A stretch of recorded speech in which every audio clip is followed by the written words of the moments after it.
Would you like to plan lessons that require more student engagement than teacher engagement? Are your students encouraged to co-construct knowledge with their teachers and their peers? Do they appear to be applying the knowledge to their lives beyond the classroom? This module offers strategies to accomplish these ends. The strategies provided will help teachers customize balanced instructional approaches based on student need, content requirements, and teaching styles. Through effective planning and use of school facilities and resources, teachers will design a student-centered learning environment that blends direct, explicit, and inquiry-based instruction and individual and collaborative learning to increase student engagement while focusing on enhancing students' social and personal competencies. When thinking about student engagement in classrooms, research by Aspie and colleagues points to 3 trends. 1. In most classrooms, teachers tend to do most of the talking, speaking 80% of the time on average, with students speaking 10% of the time. The remainder of the time is spent in silence or confusion, with little or no response to students' feelings. 2. Most cognitive activity in classrooms, approximately 80% of the time, can be classified as memory or recall using Bloom's taxonomy. 3. Teacher effective behavior relates to the way students process information. Teachers who are less controlling have students who exhibit higher order cognitive processes. Through balanced instruction, teachers are able to deviate from this trend through creating a continuum of control of learning, balancing the types and levels of engagement. As you participate in this module, reflect on the continuum of control between you and your students in a lesson or unit. Who is the one that has control of learning?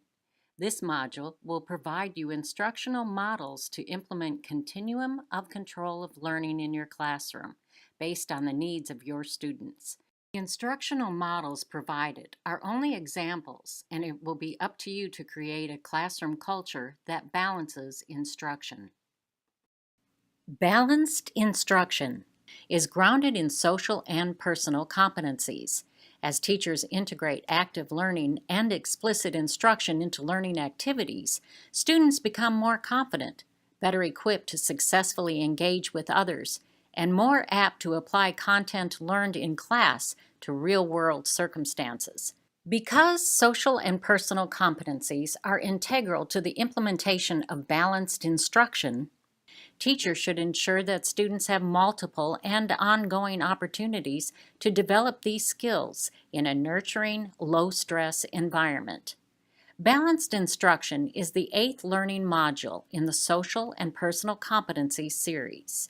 If you haven't already, you can review the Introduction to Social and Personal Competencies module to learn more about the goal and purpose of this series. Each of the 10 modules in this series has been developed around one of the 10 teaching practices that promote social and personal competence as described in Tennessee Toolkit called Incorporating Social and Personal Competence into Classroom Instruction and Educator Effectiveness, a toolkit for Tennessee teachers and administrators. Teachers can use balanced instruction to carefully design and integrate opportunities for students to observe, hear, consider, and draw meaning from a range of varying perspectives, make connections based on ideas, experiences, and shared dialogue, think deeply, communicate sensibly and sensitively, and demonstrate empathy in their problem-solving and responsible action, all of which are social and personal competencies. Helping students develop and extend the capacity to connect with others, engage thoughtfully with content, and make real human connections in real time is critical, particularly at a time in our history when we are increasingly immersed in online or virtual exchanges rather than real-life interactions. In other words, the goal of balanced instruction is to create a mix of direct, explicit, and active instruction focused on authentic learning experiences that involve individual and collaborative work, social interactions, and appropriate integration of technology. Throughout the module, we will ask you to engage in activities and reflective questions and discussions. Be sure to download the handouts that accompany this module so you can use them as you work through the module. This module provides strategies that will support you in engaging students cognitively and interpersonally through careful consideration and reflection on your instructional approach. It will assist you with planning and implementing instruction that maximizes student learning and reinforces students' social and personal competencies through rich dialogue, projects, games, and other mechanisms. As such, students' participation in balanced instruction will expose them to content grounded in its authentic context, help them think about how and what they learn, address their need for social interaction, and enable them to elicit personal meaning from the content they manage individually and in collaboration with the teacher and other learners. Using balanced instruction will not only help students develop a greater awareness of themselves, their peers, and the world around them, it will assist them in developing thinking dispositions. Thinking dispositions are characterized by students' unfolding curiosities, manifested in their close observation of events, circumstances, and content through engaging with the content in multiple ways, including games, play, projects, and other mechanisms. Learners examine content critically, pose thoughtful questions, consider varying perspectives, and work individually and cooperatively to develop a deep understanding of subject matter. Their social and personal competencies guide the connections made because of those observations and the use of the evidence to inform reasoning. As such, thinking dispositions and social and personal competencies work together to help students work with their peers as they refine their critical thinking skills through listening carefully and thoughtfully, examining and observing content closely and critically, communicating clearly and sensitively, and engaging respectfully. Through displaying intellectual curiosity and open-mindedness, and suspending presumptions as they attend to perspectives different from their own. Make evidence-informed decisions, connect new understanding with the expectations for responsible action, and think deeply and consider how their actions and decisions will affect others, and plan, monitor, and reflect on the progression of their actions and their impact on events, circumstances, and others. Beyond this, students get many opportunities to use and refine the talents they brought with them to the school context while developing new skills necessary for their success in and beyond school. Balanced instruction is reflected with components of the Tennessee Educator Acceleration Model, which many educators in the state refer to as TEAM. For example, using balanced instruction can be seen within the motivating students component, given that balanced instruction helps develop learning experiences where there is exploration. Similarly, it can be found within the activities and materials, teacher knowledge of students, thinking, assessment, and expectations components of the TEAM General Educator rubric. This module will help you learn how to use balanced instruction in a way that is consistent with the significantly above expectations category with the TEAM rubric. Before you get started, take a few minutes to reflect on how you use balanced instruction in your own classroom and the ways in which students react. How does your use of balanced instruction help students actively engage in the learning experience that supports their development of social and personal competencies? If it's helpful, reflect on your use of balanced instruction in a recent class, one that you can easily remember. Otherwise, try to think more holistically about your use of balanced instruction during a typical day. You can refer to Handout 1, Balanced Instruction Self-Assessment, to reflect on how you implement balanced instruction in your classroom. Once you complete the self-assessment, reflect on which practices are easiest for you and why, which are the hardest to implement and why. Now that you've reflected on your own use of balanced instruction, take a deeper look at balanced instruction in action.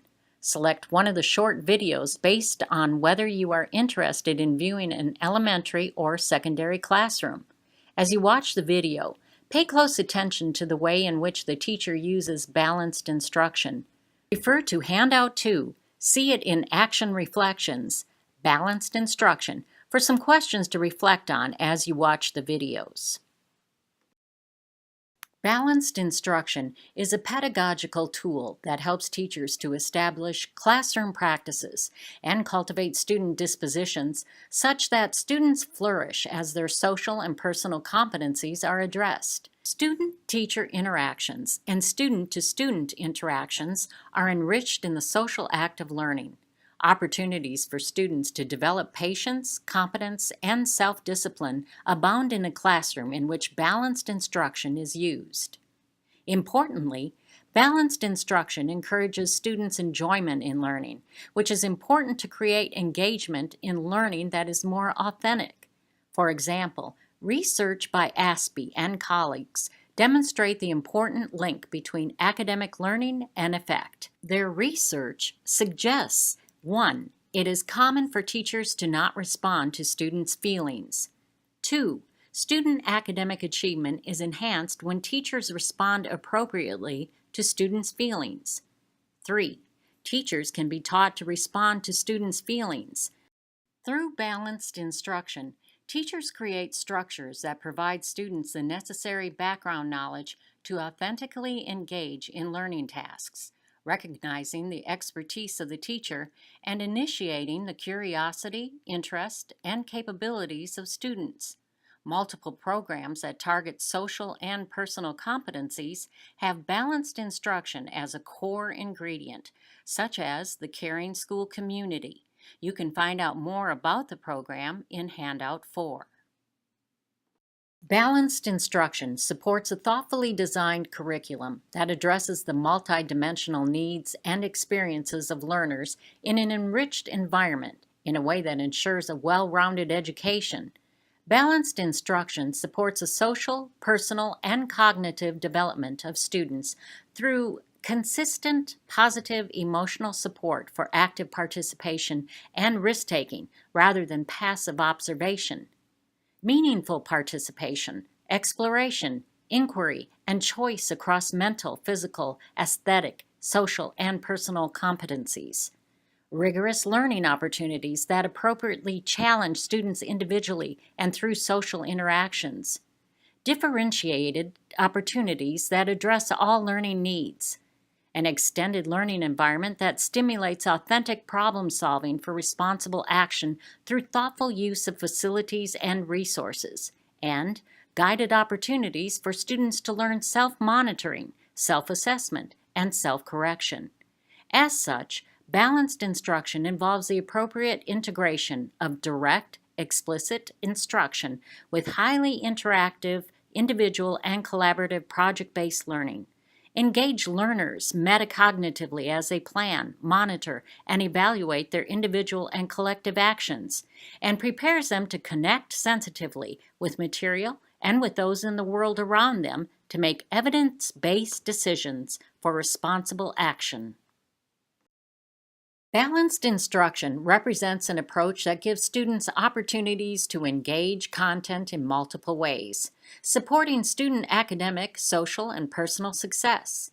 The goal of balanced instruction is not only to create fun activities, but also to create those activities and use those instructional techniques that engage students in the most meaningful learning experience to master content. A number of instructional approaches, which include but are not limited to direct instruction, project-based learning, competency-based learning, and total participation techniques, TPT, are consistent with the aims of a balanced instructional approach. Many would also consider some of the other practices included within this series of online modules as key instructional practices to use as you implement balanced instruction. Such practices include teacher language, cooperative learning, and classroom discussions. If you would like to learn more about those specific practices, go to those modules. Students will need multiple social and personal competencies to engage in these many types of learning experiences. For example, they will need self-management skills as they engage in direct instruction because they will need to regulate their behavior and attention to the learning being taught. Similarly, they will need relationship skills as they engage in project-based learning because they will need to attune to the learning of their peers to successfully complete the project. The aim of this module is to help you not only contemplate how you can use those instructional practices to help students master academic content, but also how you help students develop and leverage their social and personal competencies. One well-known balanced instructional technique used to support student learning is direct instruction. According to Luke 2014, direct instruction, or DI, is a form of explicit instruction and a major and widely practiced instructional approach used in the past and present in contemporary schooling contexts. DI includes teacher-directed interaction guided by clear behavior goals and outcomes. Teachers' precise adherence to highly structured, packaged, programmed instructional materials and predetermined skill acquisition sequence focused on time on tasks. Teacher modeling, guided student practice with feedback and independent student practice, and the gradual transfer of responsibility from teacher to student with a primary goal of student mastery. Despite its endurance across time, many believe that DI is incongruent with a constructivist approach, or that it may overlook student cultural resources or student backgrounds. However, DI is most successful when teachers know when to use it and with whom. In other words, DI provides a foundation for student learning, which can be helpful when used with more active approaches to learning. Through DI, teachers ensure that students benefit from teachers' expertise in introducing, clarifying, and extending knowledge. DI typically requires that the teacher plan the instruction, model the skills to be mastered by students, conduct formative assessments of students' learning, and provide opportunities for feedback, guided practice, and independent practice, followed by assessment. The principles of direct instruction include the following. Content is introduced in prerequisite order and broken into small steps. Objectives are stated to clarify expected learner performances and outcomes. Learners are guided to connect new knowledge with prior knowledge. Learners practice with guidance to gain proficiency with the skills they are learning in steps. Practice steps with increased responsibility and independence, connecting to active forms of instruction. Teachers provide feedback to learners after each practice opportunity, ensuring that every student has gained proficiency with the skill taught before moving on to the next skill. Teachers provide assessment of student performance before, during, and after the lesson to understand the degree to which students learn and understand content. How does DI instructional design engage students' social and personal competencies? The evolution of DI has resulted in practices that may seem to alternate between direct and active strategies, providing students with opportunities to develop and apply multiple social and personal competencies. For example, students develop self-control as they engage in self-directed tasks. Similarly, students develop self-awareness, including an understanding of what they do and do not know. Let's think about the kinds of social and personal competencies students need to engage in direct instruction. Review the list of DI objectives found in Handout 3, drawn from some actual DI lesson plans, and identify the social or personal competencies students will need to accomplish each objective. From participating in the previous activity, you can gather that teacher-student interaction in DI is primarily teacher-directed. Teachers can work to move students to mastery with a number of DI strategies.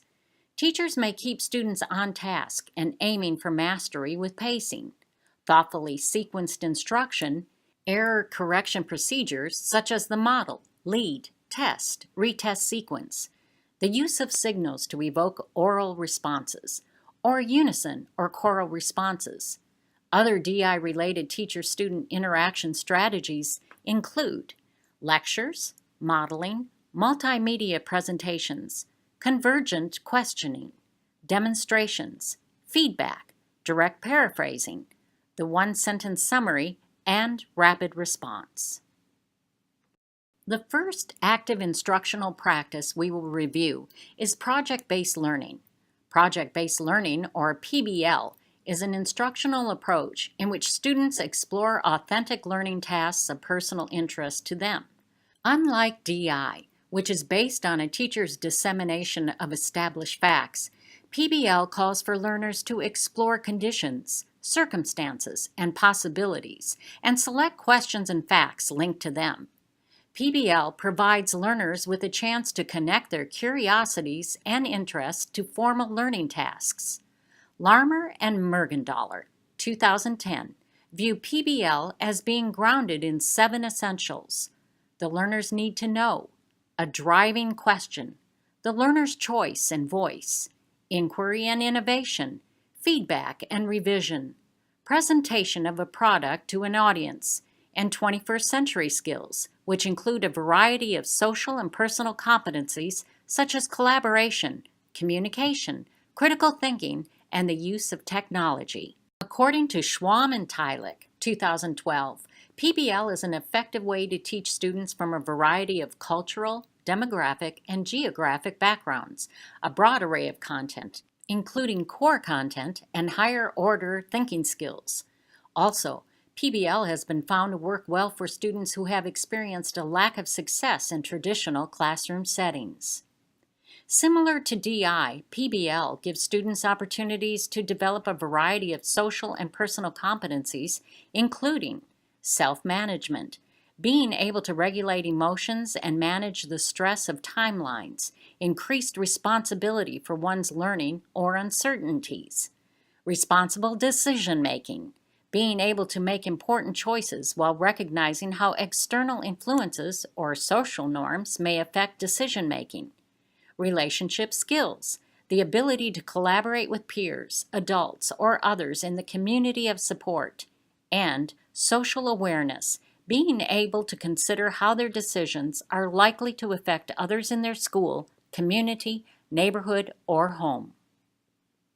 Refer to the other modules like warmth and support, self-assessment and self-reflection, cooperative learning, and competence building to learn about other practices and SPCs related to PBL. PBL focuses on a compelling, open-ended driving question that taps into students' need to know and prompt multidisciplinary inquiry.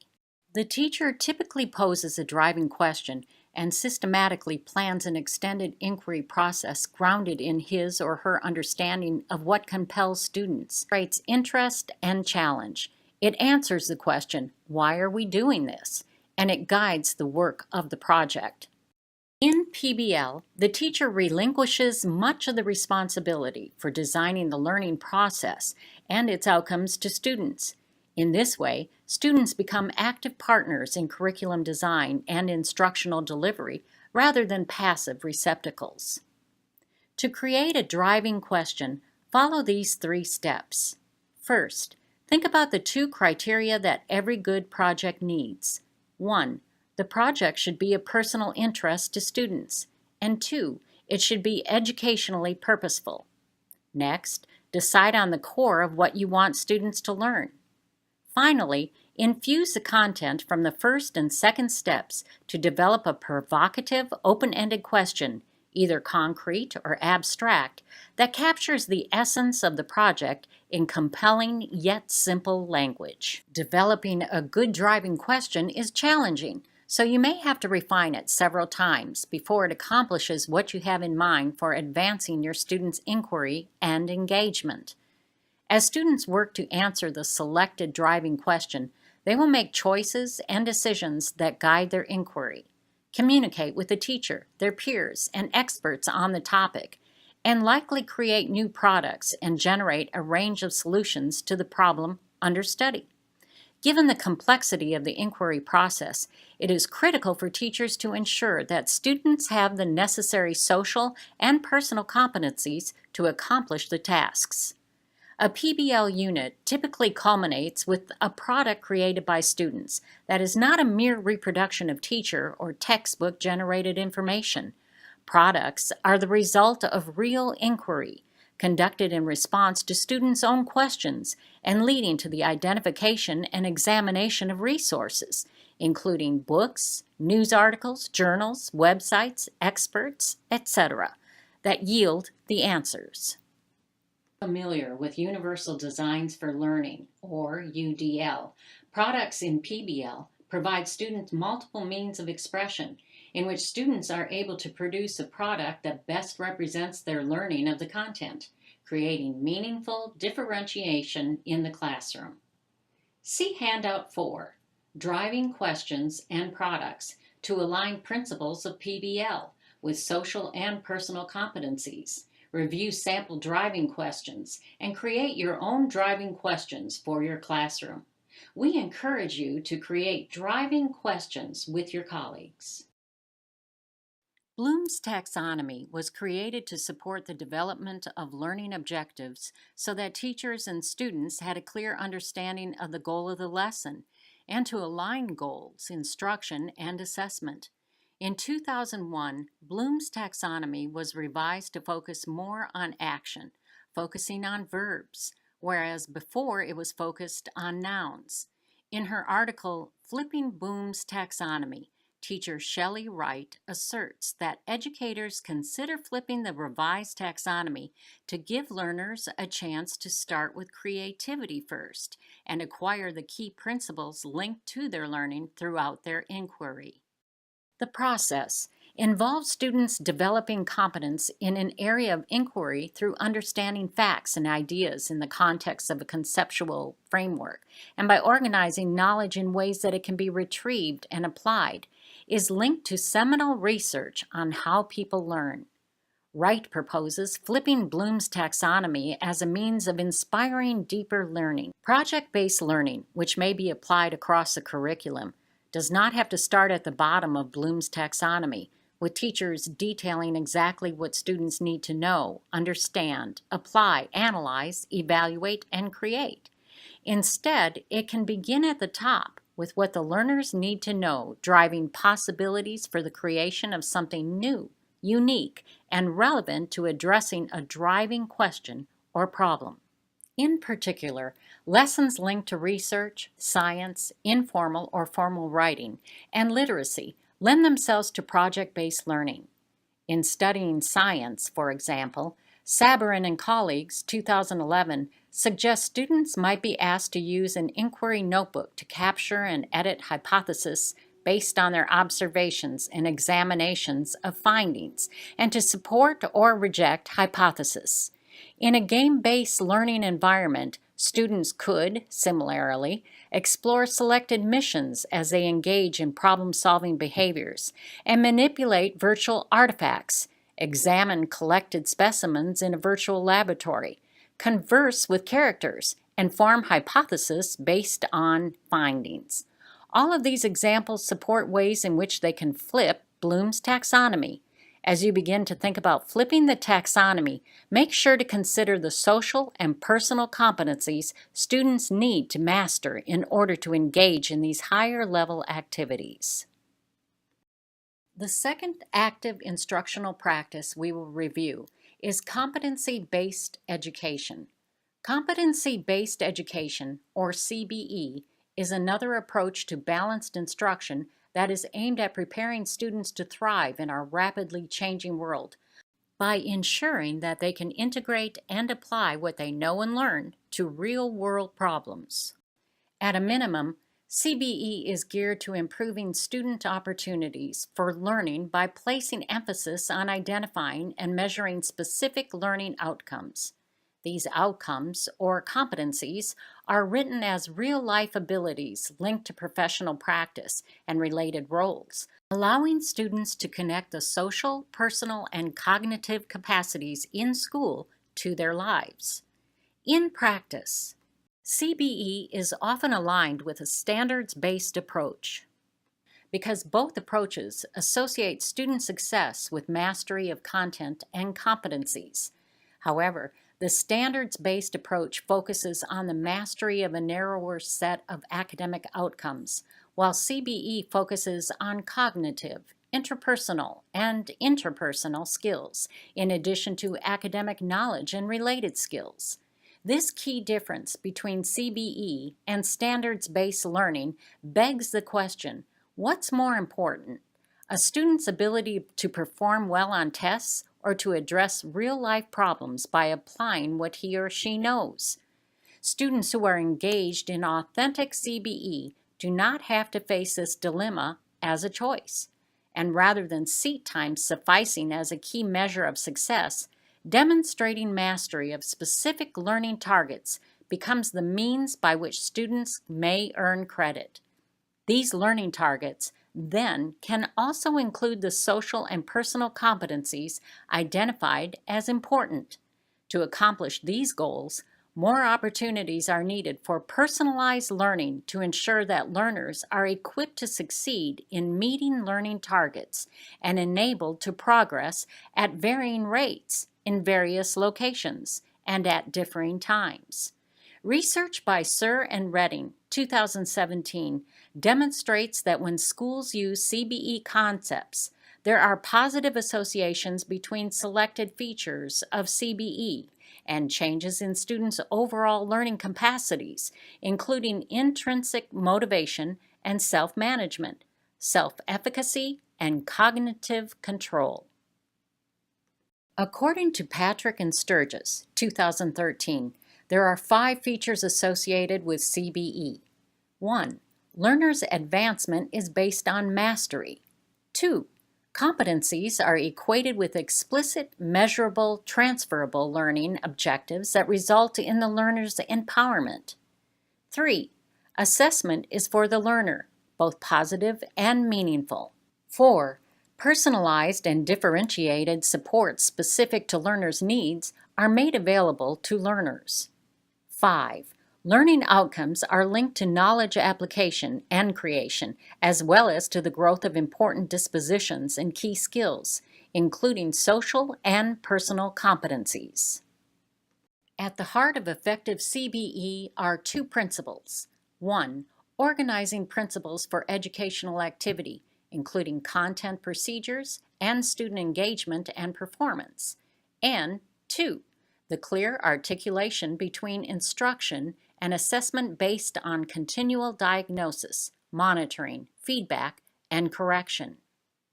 To begin to think about ways in which to assess the social and personal competencies identified in CBE and balanced instruction broadly, engage in the following activity. Read Building SEL Skills Through Formative Assessments by Marzano, 2015. Which outlines the ways to develop learning progressions for social and personal competencies to assess them formatively. Review the Tennessee Social and Personal Competencies. Answer the following reflective questions. What does low, mid, and high level mean on the learning progression? How does this process relate to feedback? What are 3 additional formative assessment tools you could use in your classroom? Now that you have answered the reflective questions, develop a learning progression for a social and emotional skill you want to work on with your students. Schools across the United States are employing a variety of CBE strategies, ranging from high school redesign initiatives, seat time waivers, credit flexibility plans, and the replacement of grade levels with learning levels. The implementation of CBE across our nation varies in terms of quality and fidelity to current understandings of CBE. At the most practical level, however, CBE teaching and learning strategies involve opportunities for students to demonstrate competency as a condition for promotion or graduation. The emphasis is on real life, role-focused learning, and content mastery that gives learners access to knowledge, skills, and dispositions, as well as social and personal competencies beyond those which are tightly prescribed and precisely defined in traditional schooling contexts. More nuanced CBE efforts focus on fostering learners' capacity to develop adaptive qualities similar to those associated with adaptive experts. According to Bransford and colleagues, 2000, adaptive experts are willing and able to consider situational factors, apply their knowledge to those factors, and formulate new theories as a source of possible explanation rather than adhering to their current knowledge as though it is complete. Learners who resemble adaptive experts are able to tap into a range of personal competencies, including self-awareness, self-management, social awareness, and responsible decision-making to assess their current level of understanding, determine when it is adequate, and make the necessary adjustments to extend their understanding. By furthering student access to information that has wide purposes and can be applied broadly to varying contexts, and by challenging students to monitor, self-assess, and make learning adjustments that perpetuate their learning over time, the educational experience shifts from largely academic to allow students deeper learning, as well as the know-how to apply that learning to vast and varied problems, as well as changing conditions. The final technique we want to discuss related to balanced instruction includes the Total Participation Technique, or TPT. In their quick reference guide from ASCD, Himmel and Himmel suggests that TPT provides a structure and framework teachers can use to ensure that all students are cognitively engaged in classrooms. Teachers know the cognitive understanding of their students, and students work better together. When beginning to implement TPT, you want to ensure that your focus remains on the content and the skills you want your students to develop, not having the technique, lesson, or activity drive instruction. Thus, you want to make sure as you plan your lesson that you first think about the deep understanding you want your students to learn from the lesson, similar to the driving questions mentioned earlier, as well as the way in which the lesson will promote students' social and personal competencies. A key component of TPT, according to Himmel and Himmel, is a process called the ripple. The ripple ensures that you are aware that each student has a good understanding of the content prior to moving forward. The ripple occurs in 3 stages. First, you have all students respond to a prompt that promotes higher order thinking, which can occur through a writing activity or polling question. Second, students get in pairs or small groups to share their responses. Third, you select volunteers to share their responses with the whole group. By using the ripple technique, you know how students are understanding the content, but also allow students to understand the knowledge that their peers bring in. TPT is based on the cognitive engagement model, which looks at students' level of participation and the depth of understanding. Himmel and Himmel suggests that every lesson should contain some degree of each quadrant, or ensure there is an appropriate balance of instruction that asks for each quadrant with the ultimate goal of ensuring that every lesson encourages high cognition and high participation. The low cognition, low participation quadrant can be used at the beginning of the lesson, in which you provide prompts or questions that only ask for a superficial understanding of content, or ask participation of only a few students. The low cognition, high participation quadrant can be used with simple responses from all students, such as thumbs up, thumbs down, or whole class polls. Typically, these sorts of responses only require a superficial understanding, but you can still gauge the understanding of the whole class. The high cognition, low participation quadrant occurs with such things like Socratic seminars or student presentations. During these learning experiences, the cognitive demand is high, but typically only for a few students, requiring lower cognitive demand for the remainder of the students. The high cognition, high participation quadrant requires you to think of higher order prompts or problems for students to solve, write, or discuss. This requires active engagement from students, ensuring that students will truly develop a deep understanding of the content. To support your implementation of TPT, we encourage you to review a recent lesson or a future lesson and do a quadrant analysis. To do a quadrant analysis, divide your lesson up into segments and determine in which quadrant each segment of your lesson fits. In other words, you would want to label each segment with the degree to which it has or will encourage student participation and the degree to which the segment will allow for cognitive depth. Once you have labeled each segment, reflect on the degree to which you use each of the 4 quadrants. Each quadrant should be used within a lesson, with a greater percentage of segments in the high cognition quadrants.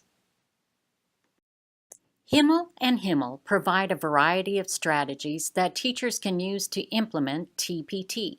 Some examples include quick writes, in which students discuss or write about a prompt; ranking, in which students rank items based on a criterion and also have to provide justifications for their ranking; true, not true, in which students respond to statements and students hold up a card that says true, not true, true with modifications, or unable to determine; networking sessions, in which you provide students with discussion prompts.